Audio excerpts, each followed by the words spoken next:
So, சில பேருக்கு normal delivery பண்ணதுக்கப்புறம் அடியில கட் பண்ணி தையல் போட்டுப்போம். ஸோ, இதுக்கு பேர் தான் எபிசாட்டமி. ஸோ, இந்த வீடியோல எபிசாட்டமி எப்படி ரெகுலரா கேர் எடுத்துக்கிறதுன்னு பார்க்கலாம். ஸோ, எபிசாட்டமி போட்டதுக்கப்புறம் every 4 to 6 hours pad change பண்ணுறது ரொம்ப அவசியம். ஸோ, இதனால் இன்ஃபெக்ஷன்ஸை நீங்கள் கம்மி பண்ணலாம்.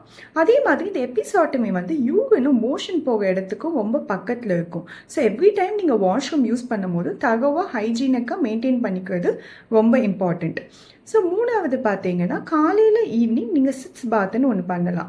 அதாவது ஒரு பக்கெட்டில் வெதன்னு தண்ணி வச்சுன்னு ஒரு டேபிள் ஸ்பூன் ஆஃப் சால்ட் இல்லாட்டி மைல்டு ஆன்டிசெப்டிக் சொல்யூஷன் போட்டுட்டு ஒரு 5 to 10 மினிட்ஸ் உட்காந்து எழுந்திரிச்சிங்கன்னா உங்களுக்கு பெயினும் கம்மியாகும், இன்ஃபெக்ஷனையும் கம்மி பண்ணலாம்.